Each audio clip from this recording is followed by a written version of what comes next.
ನಿನ್ನೆಯ ದಿವಸ ನಾವೆಲ್ಲ ಇಬ್ಬರು ಸಾಧಕರನ್ನು ನೋಡಿದ್ದೇವೆ. ಇವತ್ತು ನಮ್ಮೆದುರಿಗೆ ಇಬ್ಬರು ಸಾಧಕರಿದ್ದಾರೆ. 12ನೇ ಶತಮಾನದಲ್ಲಿ ಒಂದು ಘಟನೆ ನಡೀತು. ತುರುಗಾಹಿ ರಾಮಣ್ಣ ಅಂತ ಇದ್ದ. ಆ ತುರುಗಾಹಿ ರಾಮಣ್ಣ ಅವ ಸಾಲಿ ಕಲೀಲಾರ್ದ ಮನುಷ್ಯ. ಅವ ಏನು ಮಾಡ್ತಿದ್ದ ಅಂದ್ರೆ ದನ ಕಾಯುವ ಕಾಯಕ ಮಾಡ್ತಿದ್ದ. ದನ ಕಾಯುವ ಕಾಯಕ ಮಾಡುವಂಥ ತುರುಗಾಹಿ ರಾಮಣ್ಣನಿಗೆ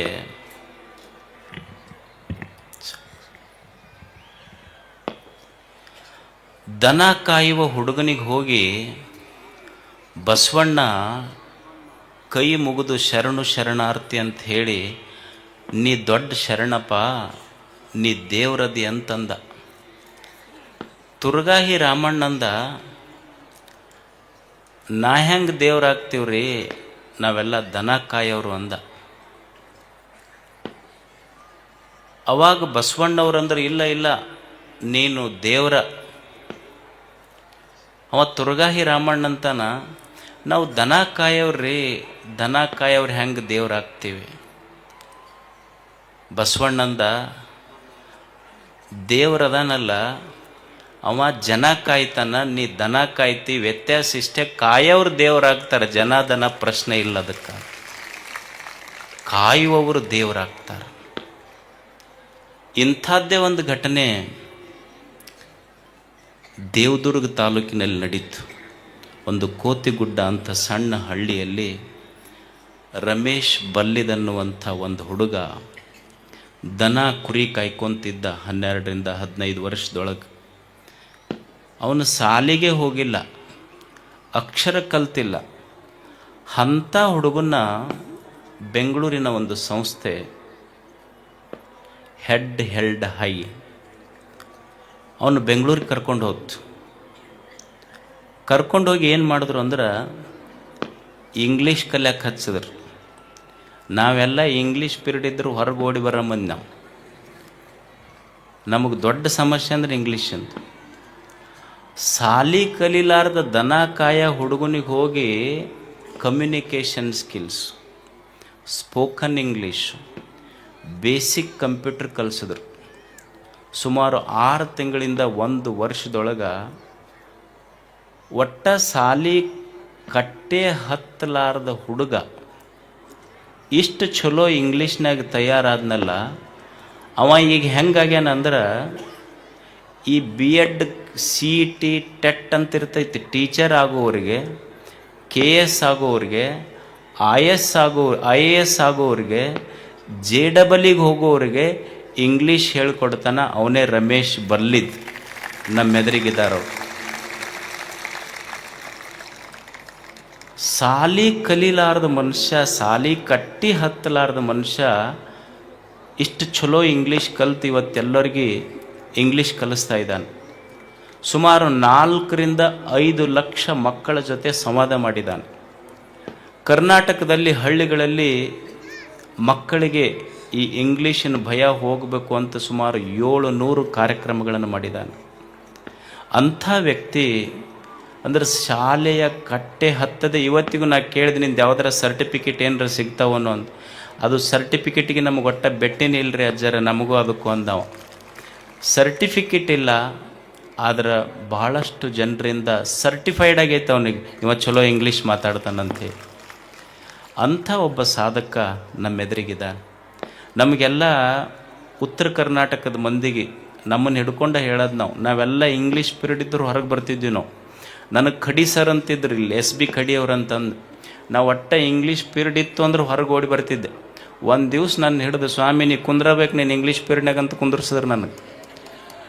ನಿಮಗೆ ಆಶ್ಚರ್ಯ ಅನ್ನಿಸ್ಬೋದು, ನನಗೆ BA ಫೈನಲ್ ಇಯರ್ ಪಾಸ್ ಆದ ಮೇಲೆ ಒಂದು ಇಂಗ್ಲೀಷ್ ಸೆಂಟೆನ್ಸ್ ಫುಲ್ ಸ್ಟಾಪ್ ಬಂತು ಅಂದ್ರೆ ನೆಕ್ಸ್ಟ್ ಕ್ಯಾಪಿಟಲ್ ಬರಿಬೇಕು ಅನ್ನೋದು BA ಫೈನಲ್ ಇಯರ್ ಆಗಿಂದ ಗೊತ್ತಾಗೈತೆ ನಮಗೆ. ನಾವು ಹೆಂಗೆ ಇಂಗ್ಲೀಷ್ ಪಾಸ್ ಮಾಡಿದ್ವಿ ಗೊತ್ತಿಲ್ಲ, ಮತ್ತು ನಮ್ಮನ್ನು ಪಾಸ್ ಮಾಡಿದ ಟೀಚರು ಅಷ್ಟ ಶಾಣ್ಯರಿದ್ರೆ ಕಾಣ್ತೈತೆ. ಅವು ಒಟ್ಟ ಮಾಡಿ ದಬ್ಬದ್ರೆ ನಮಗವ್ರು. ಅಷ್ಟು ದುಬಾರಿ ನಮಗದು.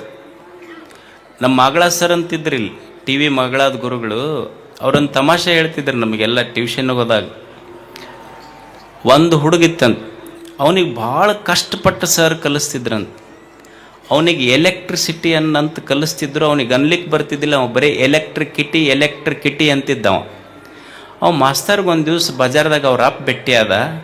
ನಿಮ್ಮ ಹುಡುಗಗೆ ಎಷ್ಟು ಸಲ ಹೇಳ್ತೀನಿ ರೀ ಎಲೆಕ್ಟ್ರಿಸಿಟಿ ಅನ್ನಂತಂದು, ಅವ ಬರೀ ಎಲೆಕ್ಟ್ರಿಕಿಟಿ ಅಂತಂದು ಹೇಳಬಾರ್ದನ್ ನೀವು. ಸರ್ ಅವನಿಗೆ ಕೆಪಾಕಿಟಿನ ಅಷ್ಟ ಐತಿ ಬಿಡ್ರಿ ಅಂದ ಅವ್ರ ಅಪ್ಪ. ಅವನಿಗೆ ಕೆಪಾಕಿಟಿನ ಅಷ್ಟ ಐತಿ, ನೀವ್ಯಾಕೆ ತಲೆ ಕೆಡಿಸ್ಕೊಂತೀರ ಅದ್ರ ಬಗ್ಗೆ. ಅವ ಮಾಸ್ತರ್ ಹೋವಾರ್ದ, ಇದು ಹಿಂಗಾದ್ರೆ ಚಲೋ ಆಗೋದಿಲ್ಲ ಅಂತ ಅವ್ರ ಅಜ್ಜಿಗೆ ಹೋದ. ಅವ್ರ ಅಜ್ಜಿಗೆ ಹೋಗಿ ಭೇಟಿಯಾಗಿ ಹೇಳ್ದ, ಅಲ್ರಿ ಮತ್ತು ನಿಮ್ಮ ಅಮ್ಮಗ ನೋಡಿದ್ರೆ ಎಲೆಕ್ಟ್ರಿಕಿಟಿ ಅಂತಾನ, ನಿಮ್ಮ ಮಗ ನೋಡಿದ್ರೆ ಕೆಪಾಕಿಟಿ ಅಂತಾನ, ಇವ್ರಿಗೆ ನೀವರ ಹೇಳ್ಬೇಕಲ್ಲ. ಸರ್ ಅವು ಮಳ್ಳದವು, ಎಂದು ಯೂನಿವರ್ಸಿಟಿ ಕಟ್ಟಿನೇ ಹತ್ತಿಲ್ಲ, ಅವಕ್ಕೇನು ಗೊತ್ತಾಕೈತಂದ. ಅವು ಒಂದು ದಿವ್ಸ ಯೂನಿವರ್ಸಿಟಿ ಕಟ್ಟಿ ಹತ್ತಿದ್ರೆ ಗೊತ್ತಾಕೈತೆ ಅವು. ಅವು ಮಾಸ್ತರ್ ಅಂದ, ಈ ಊರು ಖಾಲಿ ಮಾಡೋದ ಬೇಷಂದ. ನಾವು ಏನಾದರೂ ಮಾಡಿ ಕೊನೆಗೆ ಇವ್ರ ದುರ್ದೈವಕ್ಕೆ ಅವ್ರ ಮುತ್ತಜ್ಜ ಬದುಕಿದ್ದ. ಅವನಿಗೆ ಹೋಗಿ ಭೇಟಿ ಆದ. ಹೋಗಿ ನಮಸ್ಕಾರ ರೀ ಯಜಮಾನ್ರೇ ಸಾವ್ಕಾರ. ಅವ ಕೈ ನಡುಗ್ತಿತ್ತು, ಮುದಕ್ಕೆ ವಯಸ್ಸಾಗಿತ್ತು 100-110 ವರ್ಷ. ನಿಮ್ಮ ಅಮ್ಮಗನಿಗೆ ಕಲಿಸ್ತೀನಿ ಇಂಗ್ಲೀಷ, ಅವ ಎಲೆಕ್ಟ್ರಿಕಿಟಿ ಅಂತಾನ.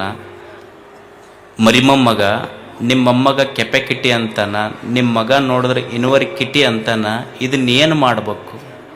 ಅವ ಕೈ ನಡುಗಿಸ್ಕೊಂತ ಕೈ ಮುಗಿದು ಹೇಳ್ದಂತ, ನೋಡ್ರಿ ಸರ, ಊರಾಗ ನಮ್ಮದೊಂದು ದೊಡ್ಡ ಮನೆತನ ಇದು.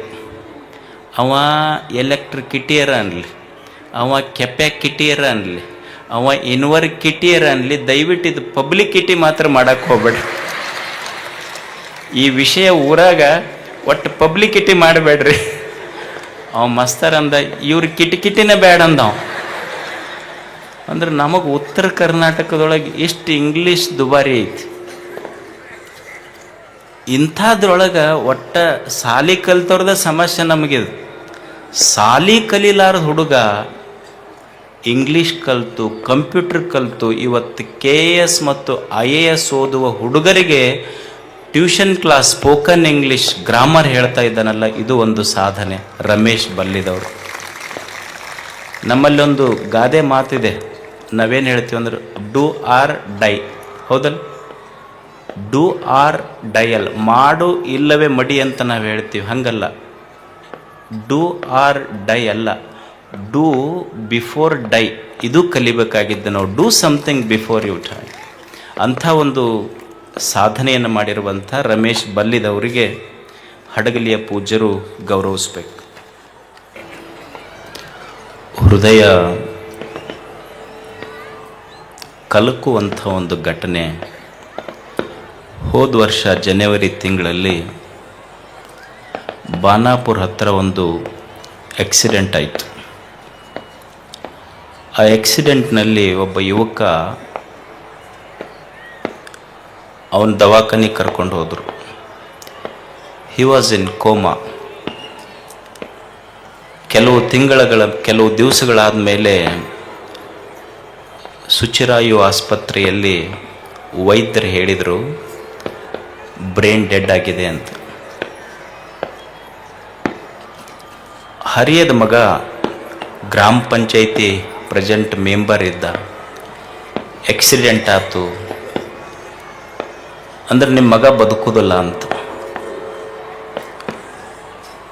ಅವಾಗ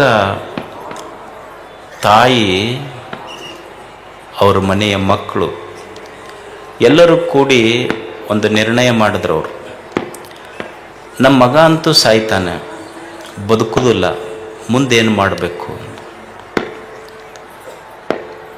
ತಾಯಿ ಮತ್ತವ್ರ 4 ಜನ ಮಕ್ಕಳು ಕೂಡಿ ಅವ್ರೇನು ಮಾಡಿದ್ರು ಅಂದ್ರೆ, ಬ್ರೈನ್ ಡೆಡ್ ಆದಮೇಲೆ ಮನುಷ್ಯ ಬದುಕೋದಿಲ್ಲ, ನನ್ನ ಮಗ ಬದುಕೋದಿಲ್ಲ ಅಂತ ತಿಳ್ಕೊಂಡು ತಾಯಿ, ಫಕೀರಮ್ಮ ಮತ್ತು ಅವರ ಸಹೋದರರು ಕೂಡಿ ತಮ್ಮ ಸಹೋದರನ ಅಂಗಾಂಗಗಳನ್ನು ದಾನ ಮಾಡಲಿಕ್ಕೆ ಒಪ್ಪಿಗೆ ಕೊಟ್ಟರು. ಅವರೆಲ್ಲ ದಾನ ಮಾಡಿದ್ರು.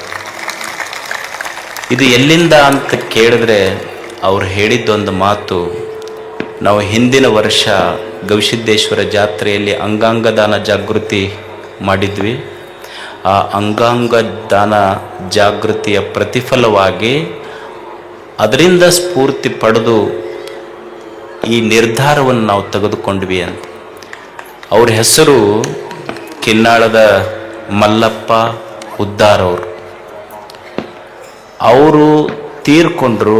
ಜೀರೋ ಟ್ರಾಫಿಕ್ನೊಳಗೆ ಬೆಂಗಳೂರು, ಮಂಗಳೂರು, ಬೆಳಗಾವಿ ಮತ್ತು ಹುಬ್ಬಳ್ಳಿಗೆ ಅವರ ಅಂಗಾಂಗಗಳನ್ನು ತಗೊಂಡು ಹೋಗಿ ಆತನ ಸಾವಿನಲ್ಲಿಯೂ 4 ಜನರಿಗೆ ತಾನು ಜೀವಂತವಾಗಿಟ್ಟ ವ್ಯಕ್ತಿ ಮಲ್ಲಪ್ಪ ಹುದ್ದಾರ್. ಅದಕ್ಕೆ ಇದ್ರ ಬಗ್ಗೆ ಒಂದು ಸಾಮಾಜಿಕ ಜಾಗೃತಿ ನಮ್ಮಲ್ಲಿ ಬರಬೇಕು.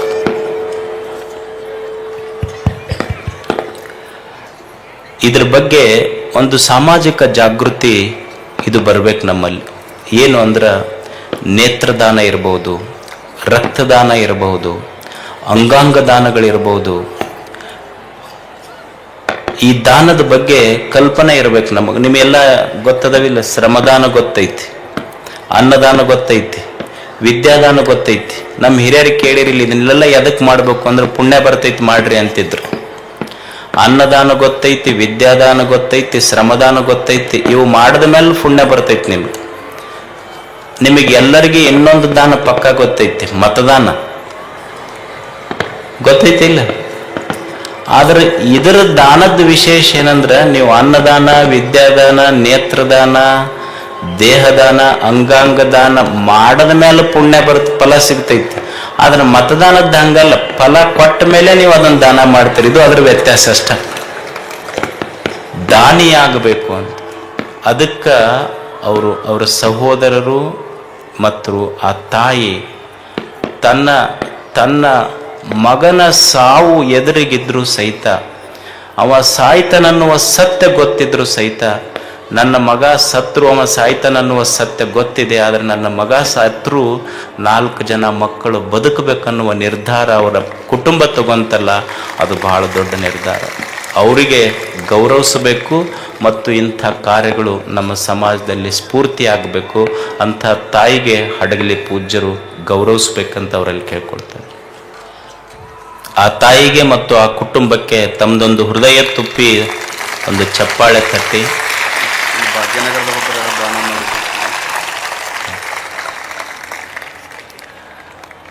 ಆಮೇಲೆ ಇನ್ನೊಂದು ವಿಷಯ ಹೇಳಬೇಕಾಗಿತ್ತು ಕಿನ್ನಾಳದ ಬಗ್ಗೆ. ಅಲ್ಲೊಂದು ಗೆಳೆಯರು, ಒಂದು ಗಾಮನಗಟ್ಟಿ ಗೆಳೆಯರ ಬಳಗ ಅಂತ ಮಾಡ್ಕೊಂಡಾರ. ಅಂದ್ರೆ ಯುವಕರಿಗೆ ಸುಮ್ಮನೆ ಸ್ಫೂರ್ತಿ ಆಗಲಿ ಅಂತ ಒಂದು ಸಣ್ಣ ಇನ್ಸಿಡೆಂಟ್ ಹೇಳ್ತೀನಿ. ಅವ್ರ ಮೊನ್ನೆ ಗಣಪತಿ ಹಬ್ಬದೊಳಗ ಗಣಪತಿ ಇಟ್ಟರು. ಊರಾಗೆಲ್ಲ ಗಣಪತಿ ಪಟ್ಟಿ ಕೊಟ್ಟರು. ಈಗ ನೀವು ಮಾಡ್ತೀವಿ ಗಣಪತಿ ಕೂಡಿಸ್ಬಾರ್ದಂತಲ್ಲ.